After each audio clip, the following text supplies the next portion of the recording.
So hello and welcome everyone. It's wonderful to see participants from all over the world joining us. Thank you for taking your time to be here with us today and helping us kickstart the 2025 Contact North webinar series. On behalf of Contact North, I'm pleased to welcome you to today's webinar, 9-point action plan guiding generative AI integration in education. I'm a little rusty. I haven't done this for a little bit.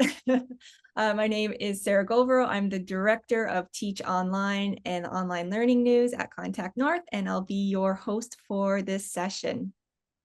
I'd like to begin with a provincial land acknowledgement. We respectfully acknowledge that Contact North's work and the work of our community partners takes place on traditional Indigenous territories across the province. We are grateful to be able to work and live on these lands. We express our gratitude to the First Nations, Métis, and Inuit peoples who have cared for these territories since time immemorial and who continue to strengthen the communities across Ontario. All right, just before we get started, a few housekeeping notes. We are using Zoom webinar today, so participants' microphones and cameras will remain off. The chat is open, but please remember to select the Everyone button in the drop-down menu when posting.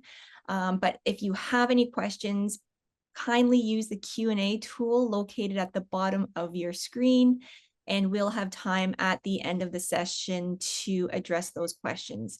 You can also upvote any questions that resonate with you by clicking on the thumbs up icon. Live captioning is available. To activate it, simply click the closed caption icon at the bottom of the screen. And after the webinar, I will post the recording and presentation slides on teachonline.ca, and I will put that link in the chat shortly. And you will also receive a link via email through the Zoom system in 24 hours. All right, that's it from me. Now on to our main event. It's my pleasure to introduce today's speaker, Dr. Brent Anders, lecturer and researcher for the American University of Armenia and director of the Sovoril Center for Teaching and Learning. Welcome back, Brent, and thank you so much for joining us today. Yes, thank you. It's an honor to be here. This is great. All right, okay. The floor is yours. Thank you. All right, so yes, thank you, everyone. It's great to be working with Contact North once again. I gave a presentation in the past, so I love this forum because it reaches so many people that are interested in these type of topics, which is instructional technology in general, and now AI specifically.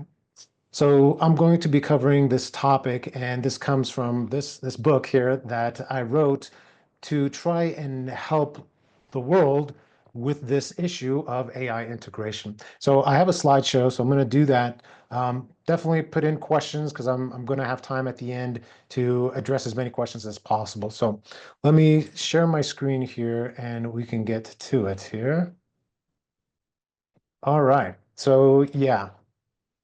The big thing here that I want you to understand to begin with is that this information, it comes from a multiple of sources, lots of research articles that I investigated. I did some research as well as lots of experience that comes from being a consultant.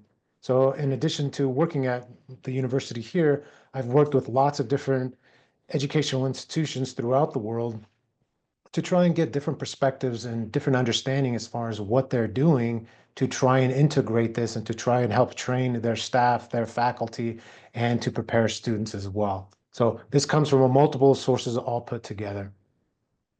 Now, what is the 9-point action plan? Well, I'll give you all 9 points right now so you know the secrets, right?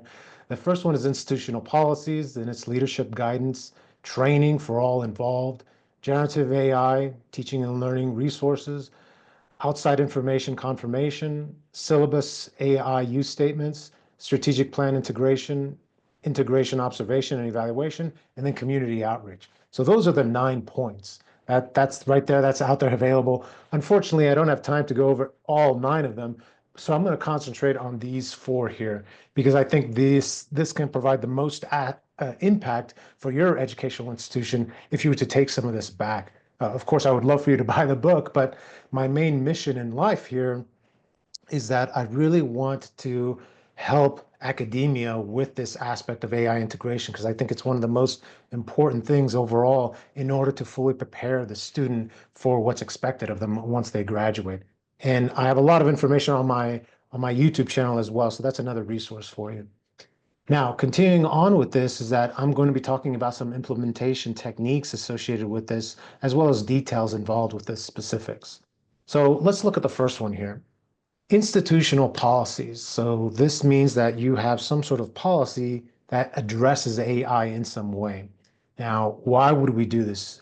Going through and creating a policy or even changing a policy takes a long time.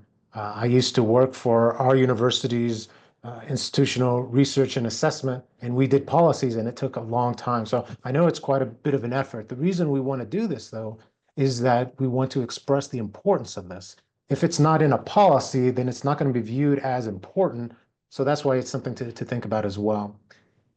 The big thing here is that by creating a policy, we can definitely use this opportunity to bring people together, to have shared ownership. And that's a big thing if we want overall success with anything associated with how AI is used, is we want ownership, that this comes from them as well. Shared ownership, and then the shared understanding. It's very interesting in that I have recently did this mentoring session with some big time universities, several different universities from several different places. And their number one thing, when I would ask them, I'd say, okay, so I suggest you start with an AI policy. What are your thoughts on AI literacy? How do you define it? None of them could define it. So they didn't even have this basic understanding of AI literacy. And the thing is that when we say AI literacy, it's very abstract to a lot of people.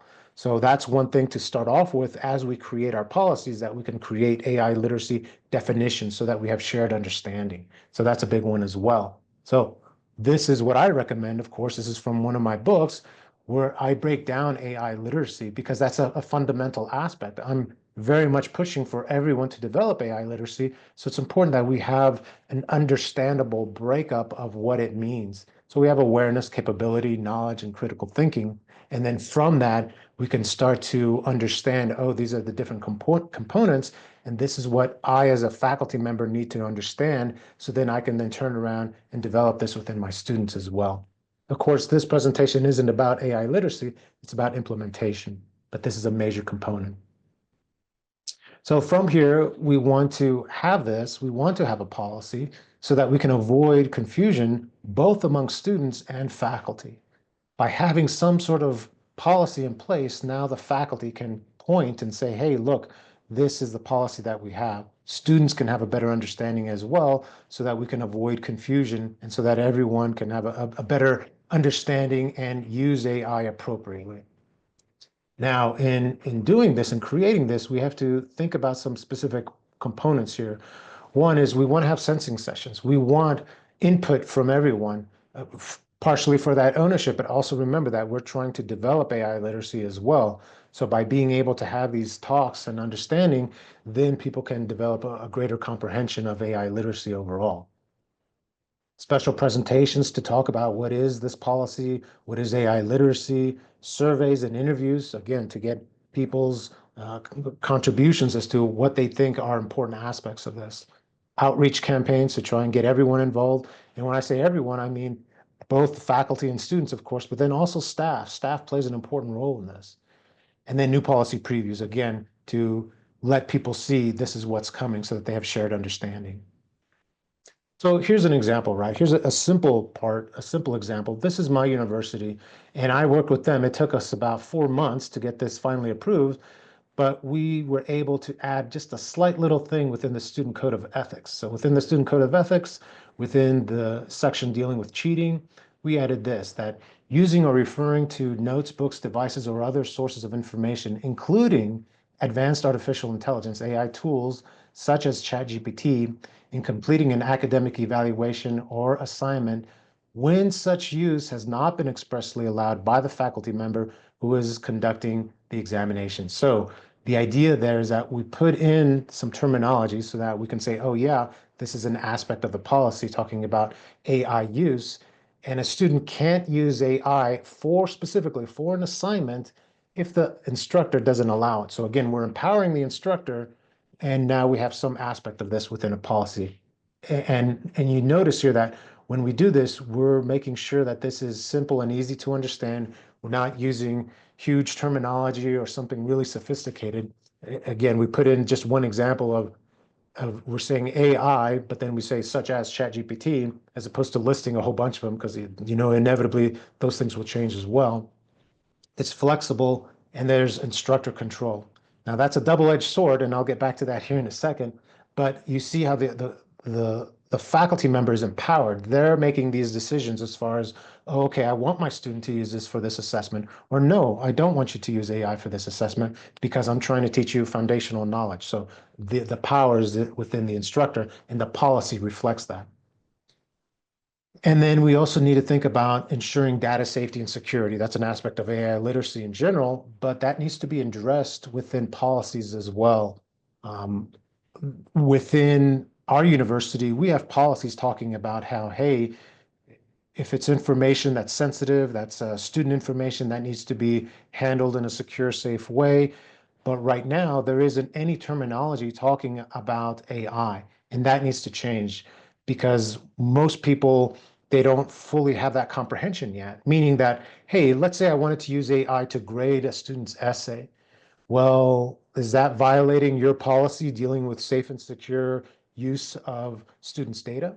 Because if it's going into just any AI, well, then that information might be used to train a future model.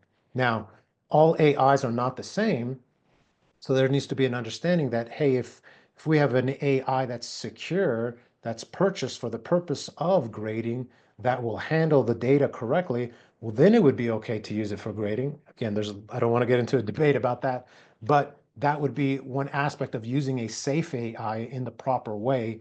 So we need to have policy aspects for that because many staff people won't even know that, oh, it's not okay to use this AI. It's different than, say, my Excel spreadsheet that I have on my computer. Yeah, there's differences. People need to be properly trained in order to have this understanding of what is safe and secure when we're talking about using AI. And again, there's many different types of AI as well.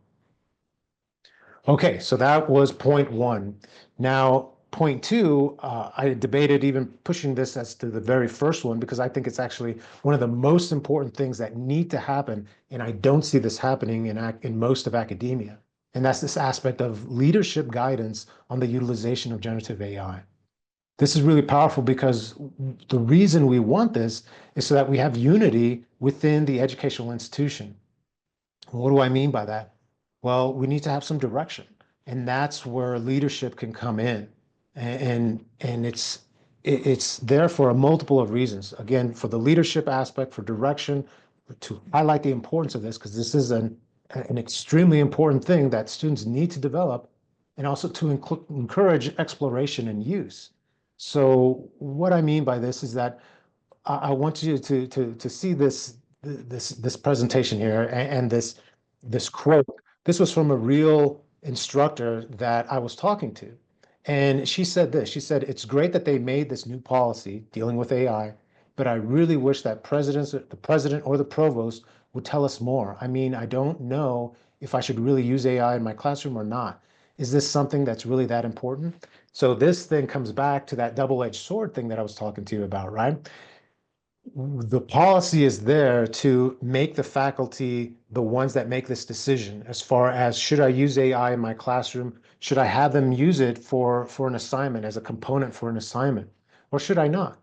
Well, if we completely leave it up to the faculty member and the faculty hasn't been trained on AI and doesn't fully understand its importance, well, then they're probably not going to use AI and they'll probably be resistant and push against it.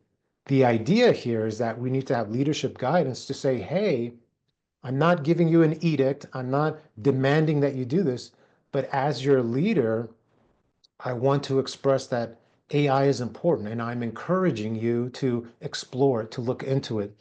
Yes, training is important, but leadership guidance, leadership aspects of being part of this is extremely important moving forward. So this deals with a couple of different things. Here's an example of one that I put together, and this comes directly from the book, right?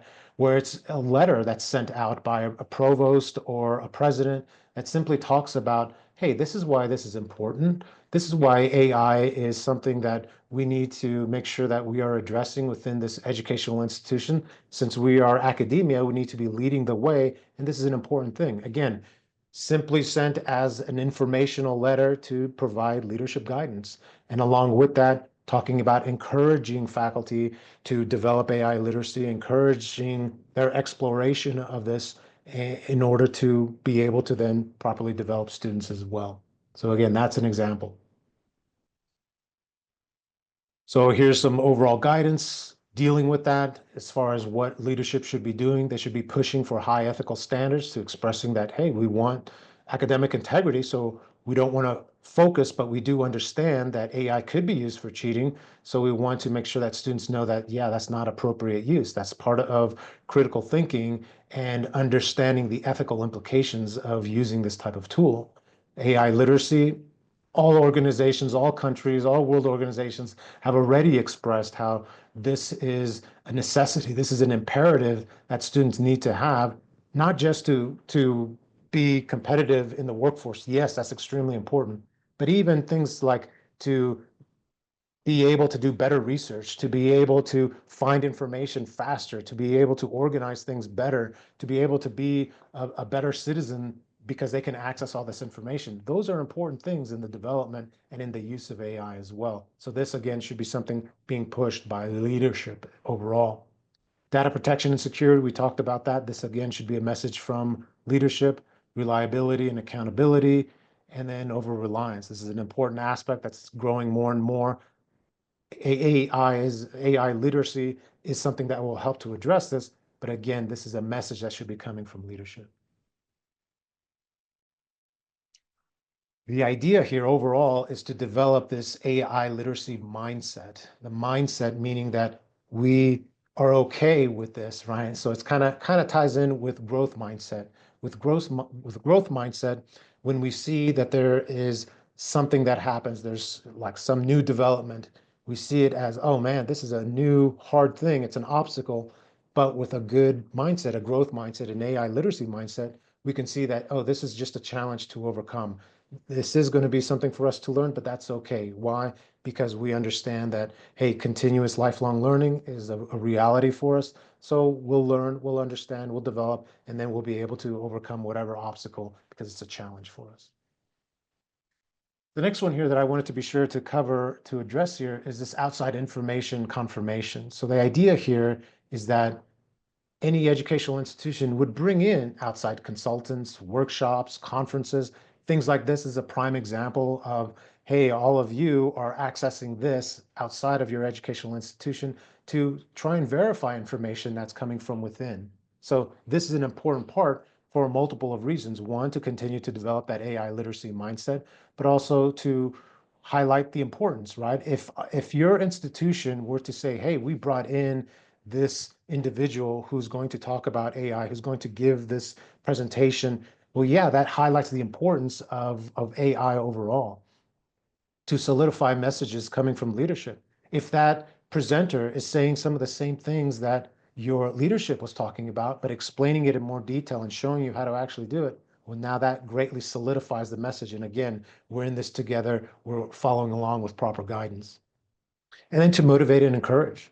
Having someone from the outside giving fresh perspectives, fresh insights has been shown in research multiple times that, hey, this really helps to uh, create more exuberance, create more excitement and encouragement to actually get things done. So this is an important aspect overall. And then the last one here that I wanted to make sure that I address before we get into a bunch of great questions that I'm sure you'll have is talks about the strategic plan. So it needs to be integrated within any educational institution's strategic plan. And there's several different reasons for that. One is to identify the overall vision and mission in that this needs to be incorporated with that. At my institution, we talk about having excellence in education. That's part of the university mission, that will provide excellent education for all students that come here. So then that we need to think about, what does that mean? What is educational excellence in today's world? And I would argue that your institution must have AI literacy in order to say that you have excellence in education. Why do I say that? because now we have to think back, okay, what is the degrees that we're granting? A business degree, a chemistry degree, a biology degree. Okay, and the whole idea with that degree is to prepare them to go into that field. Now, if they were to go into that field right now, what type of skills would be required for them to succeed in that field? AI literacy is one of them. AI is being used for research. AI is being used for all sorts of aspects of business. We have new developments now with AI agents. So students need to know how to use that, how to implement that, how to manage that. So this is an important aspect of being able to tie this in with what is the mission of the university as a whole. Again, this also highlights the importance of AI so that the institution knows that this is something that needs to be incorporated and move forward. Solidifies the message of leadership once again so that everything is in aligned and it makes sense overall. And then to identify monetary requirements. Is there going to be any changes needed in order to address this? Are we going to get group accounts for a specific AI, such as ChatGPT? Are we going to get different AI tools to help us with things to improve our efficiencies and capabilities, such as maybe authorship from Grammarly, or maybe an AI grading tool or some other tool for specific degree aspects, because there's many different types of tools, and even AI to help with research. So identify environmental impacts. Do we need to do something more for the environment to make sure that we are not making negative impacts because of our uh, bigger use of AI, if that's an aspect of the message that we're trying to send to our students, to the public? So things associated with carbon credits, things associated with renewable energy that might be incorporated, all these things need to be taken into account. Again, part of the strategic plan. And then finally, a realization of a need for curriculum update and integration. Yes, there's many different universities. We look at Florida State, where they've created a nice certificate program that you can get. But what I really like about that is that at that university, they have that as a separate certificate that you can get. Or if you're a student there, that's already going to be something that you basically already get. You only need to take like one other class and you'll get that certificate. Why? Because they're also incorporating AI literacy throughout the time that someone is there at the university. So that means it's integrated into the overall curriculum. In the same way, in the past, we might have had critical thinking as a student learning objective that's in many, many different courses. We need to now think about AI literacy in that way, and that it needs to be integrated, highlighted within multiple courses repeatedly, so that the student truly develops their capability and it gets ingrained into how they work. Again, going back to AI literacy, we saw the 4 different components. Well, critical thinking is a big aspect of that, but within that are also things such as ethics and understanding bias and avoiding over-reliance, all these messages that need to be repeatedly sent to students so that they can properly develop. Again, I want to really highlight that because that's a big message that I try to push to all universities, to all educational institutions, that this really needs to be integrated in order to be fully effective, in order for everyone to properly develop their overall understanding and their overall AI literacy.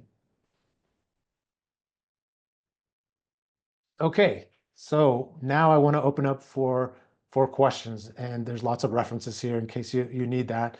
But here is the opportunity for you to ask questions. I am very happy to answer, and I'm looking forward to see what you might have to say.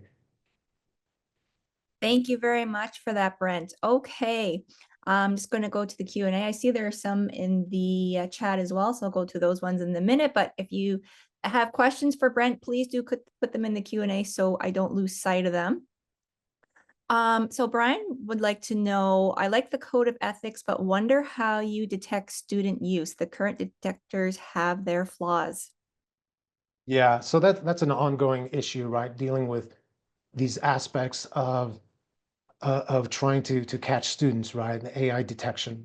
Well, there are lots of different things. It is a cat and mouse game because as soon as there's a new AI model, then the detectors haven't been properly trained on it, so students could get away with it, and then it's an ongoing chase.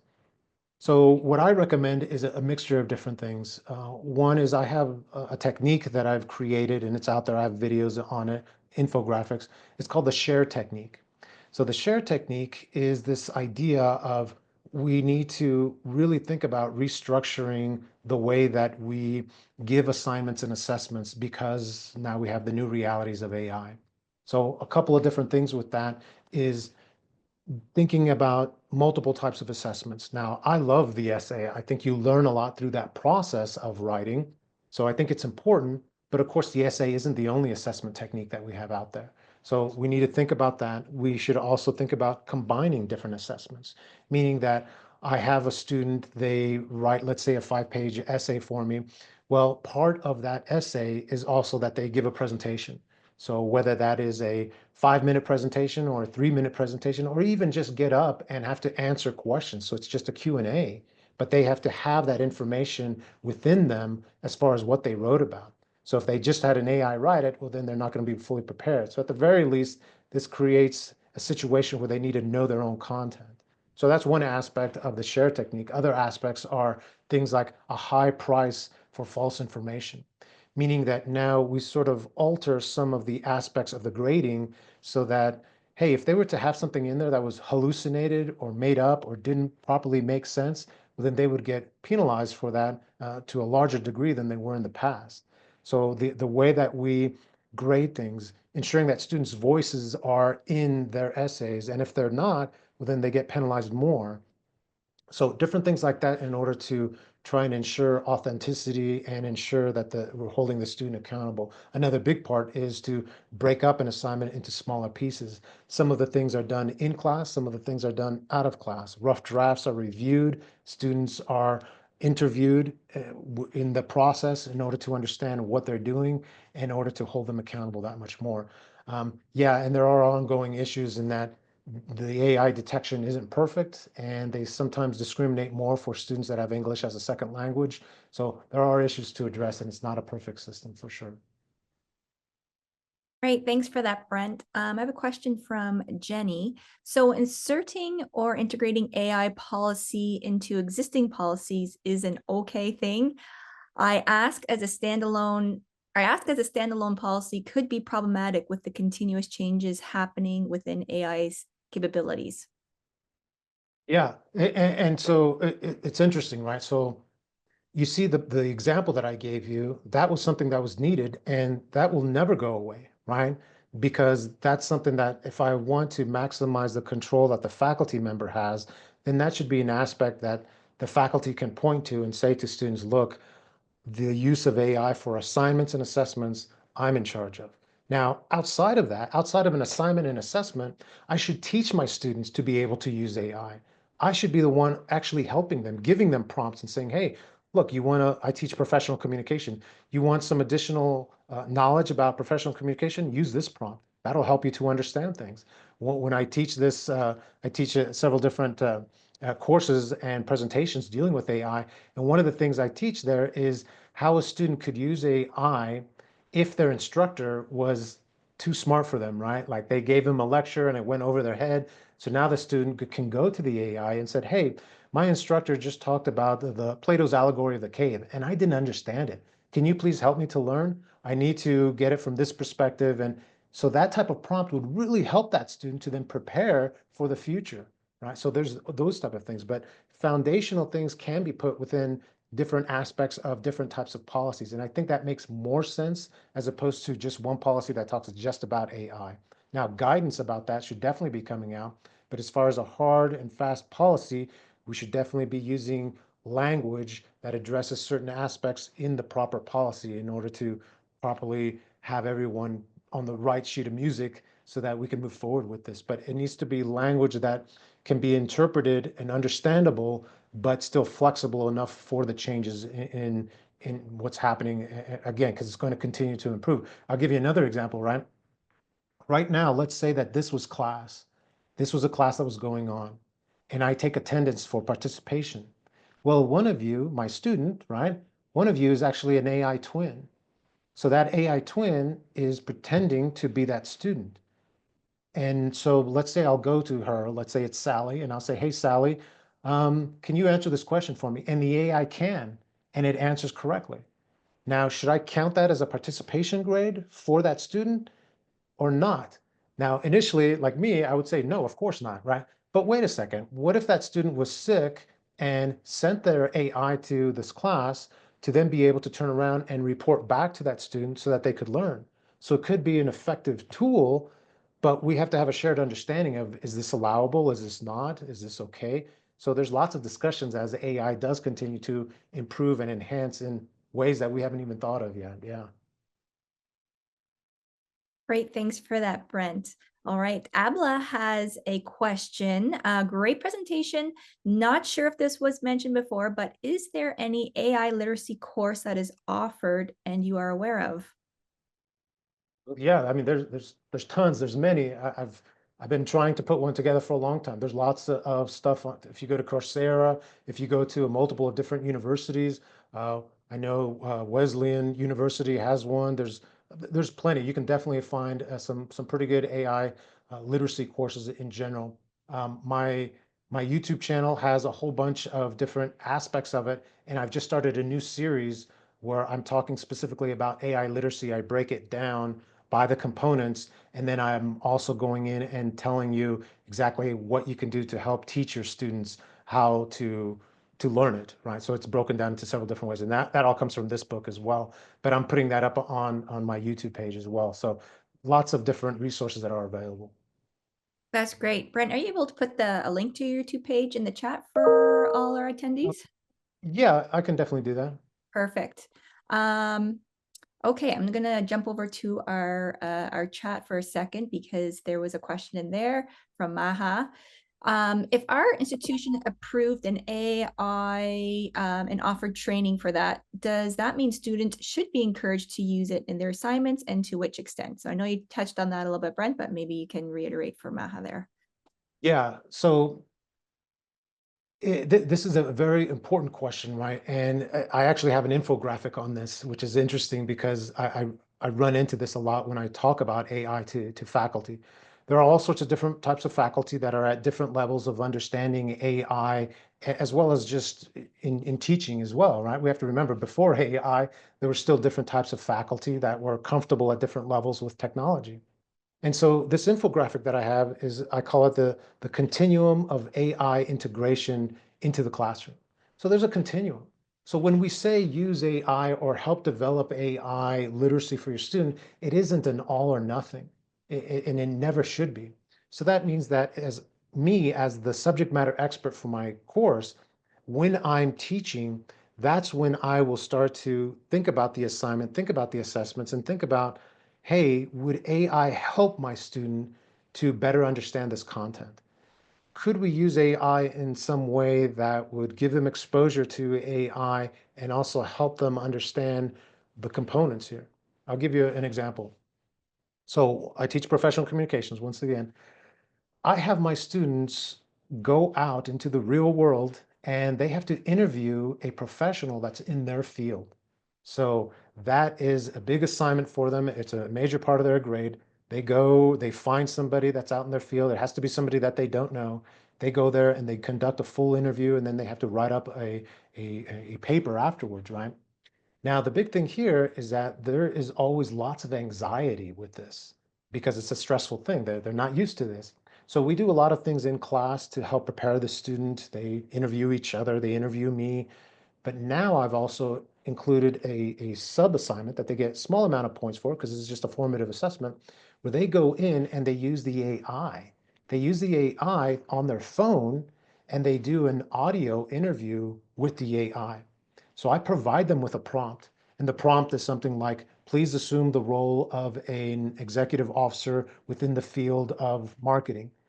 You have 10 years of experience and you're going to be interviewed by me. I'm going to ask you questions one by one. You're going to respond each time. And then at the very end, provide me feedback. So they go in and they use the AI, and I recommend that they use ChatGPT with their advanced audio capability because it provides an emotional audio. So not only is it just talking, but it's also talking as if it's a real person. So now they go through and they get this practice of asking questions to the AI. And man, it's really impactful. I've had many students talk about how, hey, that really helped me. I did it 3 times. And I'm like, what? I only asked you to do it once. But no, they would do it multiple times because they gained a lot from that. it helped them to practice the skill that I wanted them to learn over here. So they were that much more prepared when they did the summative assessment. So again, lots of opportunities, but we have to be the subject matter experts to think about, okay, how could I use AI to help with this, to develop them? Great. Thank you for that thorough answer, Brent. I just wanted to let our attendees know that Brent did put the link to his YouTube page in the chat. You'll find a lot of great resources there. There was also a couple of questions in the chat about the reference page. I will post the slides and including that reference page on our website, and that link will be sent out after the session through the Zoom system. So don't worry about that. You will get all that information. All right, back to questions. Lucy, thank you so much for the presentation. Very clear and relevant. My question is, how would you address faculty which is resistant to using AI tools for open-ended questions, so essays, for high stakes assessment, so entry into the faculty? Thank you. Yeah, so there's a lot going on there, right? And it's this thing about what is the purpose of the resistance? Why are they resisting? Now, it should be that faculty have some level of resistance, right? Because we want to make sure that this is something good, that this is something that is helpful. So a healthy amount is good. But to simply say, no, I don't want to use it, no matter what, well, that is sort of denying some realities that are there. One big thing is that students need to have AI literacy when they graduate. Even last year, I had students, because I teach juniors and seniors, I had students that were graduating and coming back and telling me, hey, I'm being asked right now at my job interviews, do I have AI literacy skills? And they were so happy because one of the things that I teach in my professional communication skills is AI literacy skills. So they were able to say, yes, I have AI literacy skills and I've used it like this, and like this. So that's what we want, is for them to be able to have some experience in order to be able to do that. Now, this goes back also to, let's say, essays, right? If I am going into a field where I will be required to write a lot, let's say I'm copy editor or I do something else with writing reports, what I'm being asked to more and more is to use AI to help me to write faster, to write more. If that's the case, now I'm going to be co-writing with the AI. So yes, I still need to have foundational knowledge on how to write a good essay. I need to know what right looks like. I need to know the different aspects of a thesis and, making sure that one paragraph goes into the other one with good transitional sentences. I need to know those things so that I can spot it properly from the AI, and then I can also write with the AI. So part of that also goes back to, again, prompt engineering, and that's part of AI literacy, so that I can prompt it properly and then have this ongoing conversation so that together we're modifying my output and create a final product. So what I'm encouraging people that teach English, people that teach, I used to teach freshman seminar, is that we really need to have some components of that definitely built in. So in addition to having students learn how to write these different types of essay, narrative essay, comparison essay, argumentative, all this stuff, there should also be some aspects, some assessments dealing with, okay, I want you to write a good prompt in order to get this type of good essay. So we'll do this in class. So you can't use AI to create your prompt because I'm trying to see if you can put these things together. So there's lots of different subcomponents about doing this in order to develop this. But a faculty member needs to see this, needs to see the importance. And part of that also comes from leadership, having that leadership guidance saying, hey, you need to explore, you need to incorporate this because this is an additional skill. You see how it all sort of comes together. That's why those 9 steps really work in conjunction with one another. Great examples, Brent. Kari asks, AI and Gen AI are being used interchangeably. Can you speak to the difference in terms of policy and strategy development and where they intersect in critical literacy development? Yeah, so um, it's kind of a funny thing, right? Because most people didn't have any understanding of what AI really was until ChatGPT came out. And the thing is that when ChatGPT came out, it was somewhat of a different AI than what was used before. So before ChatGPT, a majority of the AI was not generative AI. It was more a type of AI that does analysis and prediction, which is still an aspect of generative AI because it does some prediction as far as what's the next word, what's the next paragraph, all this stuff. But it functions differently because now it's using a neural network in order to also create content. So it's creating content by taking multiple sources and then putting it together in a very special way. So that's generative AI. So when we say Gen AI, we're talking about generative AI. That's the component, that's this type of model that ChatGPT and other similar type AIs like Claude, Perplexity, Grok, those are all generative AIs. Now, where some confusion might come in is when you hear someone say Gen AI, but they're not talking about generative AI, they're talking about AGI, which is artificial general intelligence. So that's what the big push is to try and achieve that level. That would be a different type of AI going from narrow AI, which is what we have with ChatGPT, to a general type of AI, meaning that the AI would be as smart as any person in the world. So it'd be able to do and understand, reason, and solve any problem that any human at any level of human would be able to answer. So we're not quite there yet. There was a lot of speculation that we had basically achieved it with the newest version of not ChatGPT, but of a model from OpenAI, which is the O3 model, because it can do reasoning now. Now it's actually using multiple AIs to be able to do that, but that's a whole other level. So that's what that is, right? So you can see some confusion that comes from general AI, generative AI. So those are the differences there. Great. Thanks, Brent, for speaking to that and providing those examples. Tom would like to know, how do you address the discrepancy between instructors who will allow AI and those that do not? Seems to be an equity barrier depending on who is assigned to teach each course or section. Yeah, well, I mean, there's always going to be some equity aspects because there's a whole other thing as far as, well, I'm rich, so I can afford a subscription to OpenAI, to ChatGPT, as opposed to having to use the free version because there's lots of limitations there, even on the capabilities of the model itself, because you have access to much more when you have a subscription. So that's one. But then going back to what you're talking about specifically, in that we have one faculty member that uses AI within their class for different assignments and different things, and you have another one that doesn't. And that gets exemplified and magnified when you have courses like what I've seen at several different universities where you have things like freshman seminar. So you have freshman seminar where there might be 40 instances and you might have like 25 different instructors, and each one of them is teaching slightly differently, and some have AI, some don't. So now it gets sort of magnified even more. The thing is that this is something that does have to be addressed because we need to be on the same sheet of music as far as developing our students in the right way. Now, there are going to be differences, right? Because you have one instructor that allows open book tests. You have a different instructor that says, no, all my tests are closed book. So that's one aspect as far as a comparison. So that would make sense as far as, hey, that's how school is, right? Different instructors are different. They might function differently, but we need to be sure that we are addressing the need to incorporate AI literacy into different courses. And that has to be something that gets worked within the curriculum committee, as well as direction and guidance from leadership above. Great, thanks for that. Sylvie, what about strategies to use AI to expand on learning? We talk a lot about avoiding cheating, but what kinds of assignments would ensure growth in learning?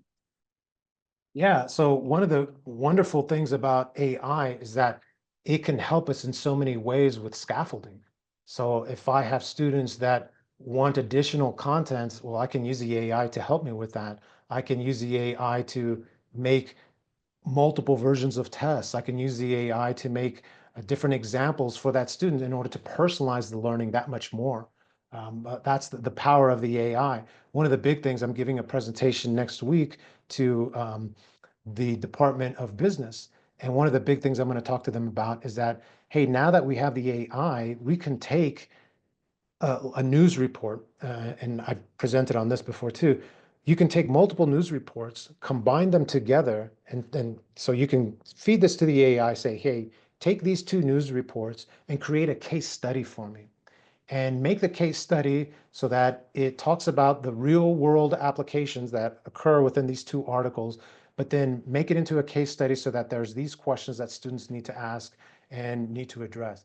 So now I can use that to expand the learning and to make it that much more personal and relevant to the students, because those two articles could be from this country as opposed to a majority of the articles that come from that country. You know, I'm in Armenia, so I could take articles that are occurring right here and the business is going on here as opposed to something on the other side of the world.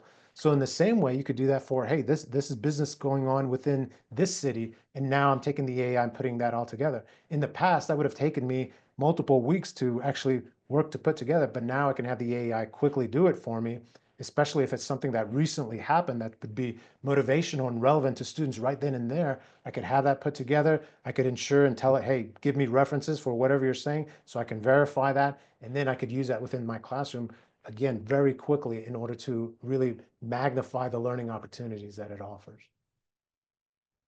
Great for that. Thanks, Brent. We still have a few more to plow through, so we'll get to as many as we can the next 10 minutes. Salome has asked, what can institutions and universities do to ensure ethical use of AI by students? Perhaps if you could further expand on what you said about changing assignments, assessments, and other learning activities. Yeah. So the very first thing is, and it's funny because I've had these discussions with a lot of different faculty members. One is the students are using it in this inappropriate way, right?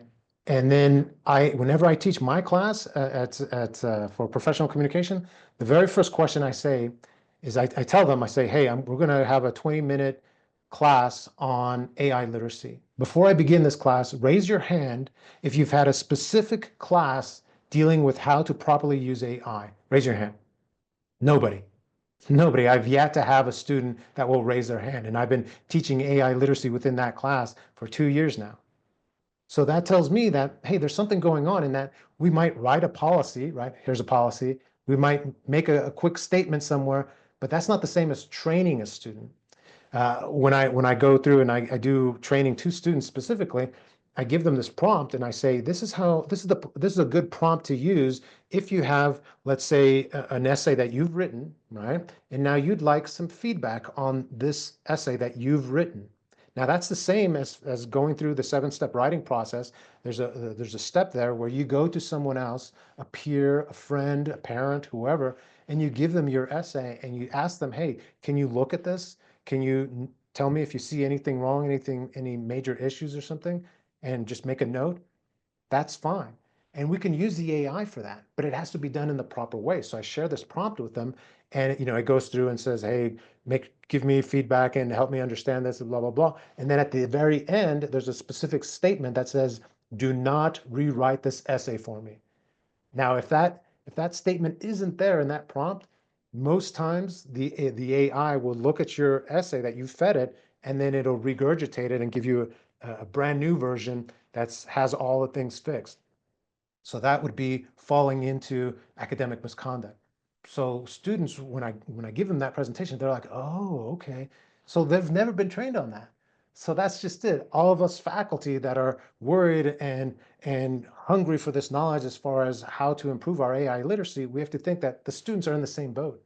So it's a matter of ensuring that we're helping to develop these students. I mean, my university just now started to integrate a special presentation that's given to freshmen as far as their freshman orientation when they come in at the first week before classes start, where they are actually now being given specific information on how to use AI properly. And that's a big thing for us to understand here in academia, is that students will use AI. They will use AI, 100% they will use AI, but we have to try and ensure that they are developed in the right way so that they can use it properly and effectively to enhance their learning, not as a crutch, because that's going to cost them much more.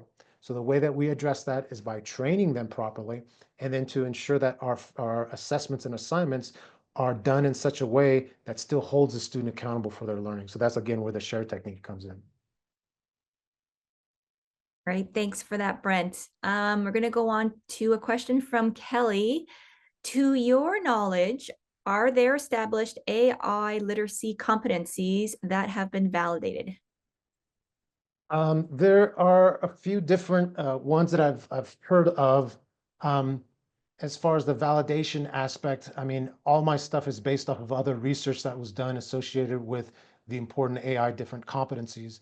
You also have the United Nations that recently came out with specific AI competencies, AI literacy aspects that they're recommending for students as well as for faculty. And what's interesting is that mine fall right in that as well. So there's some stuff out there, yeah. Excellent. Thanks for that. I'm going to read sort of a comment from Clive and I'll get you to respond to it. He says, really enjoying your material and excellent presentation and just ordered your book on Kindle. Thanks. Just want to pick up on unity. There are two senses of unity. One is conformism, the other is shared purpose, but allowing a conformism within parameters. So the fluidity of AI at the moment should be demanding non-conformism to experiment. Unfortunately, the 21st century style of higher education management lacks the generous style some earlier areas, so it's instinctively conformist, the very opposite of what is needed for Gen AI at the moment. Yeah, and that's just it, right? That's why I really I really want to make sure that I'm clear on that expression as far as we want to encourage faculty to look through it, to understand it. But it definitely needs to still be in control of the faculty because they're the subject matter experts. They're the ones that will make this decision as to when should AI be used, when should it not be used. Hey, right now we're focusing 100% on foundational knowledge. So for this assessment, you're not going to use AI. But now we have to make sure that we are thinking about that, right? We are purposely deciding these things because more and more your students are going to, or they're just going to turn around and say, well, wait a second, why not? Why can't I use AI for this? I have to use AI when I graduate. Why can't I use AI right now for this? So we need to be ready to express to them, hey, we are going to learn how to use AI, but for this assignment, I'm holding you accountable to learn this foundational knowledge because the people that will succeed with AI the most are the ones that have this great knowledge and capability within them to be able to use the AI as an enhancement tool to be able to do so much more. But that's a message that needs to be repeated again and again to students. But we have to, again, be purposeful in our development of when we use AI. So we need to be strategic on that, but we definitely have to be purposeful and ready to answer those questions because there is right times to use AI and there's times when it shouldn't be used. We have to be making those conscious decisions. Yeah, absolutely. Thanks for that, Brent. All right, we're about 5 minutes to the hour. Probably do about two more questions, then we'll wrap up. From Hannah, how can we practically address the risk associated with uneven Gen AI integration across different programs at an institution? Does there need to be a mandated AI readiness assessment and support provided to help all programs address Gen AI risks and opportunities consistently across the institution? As a matter of quality assurance and ensuring credential validity. Yeah, so that's a big, big statement, big Yes, questions, right? lots of things going on in there. Yeah. So what's interesting is that I've had ongoing conversations with several different accreditation groups in many different parts of the United States. And I ask them all the time, what about AI literacy? Are you going to integrate some sort of aspect of that within accreditation processes? And each time and every time they say, no, nope, that's something that we leave to all of the institutions that they are responsible for that. I even had an opportunity to talk to one part of the leadership of the Department of Education for the United States. And I said, hey, you know, you're granting money for that comes from the United States for students to have scholarships, you know, Pell Grants, all this stuff, funding for different universities.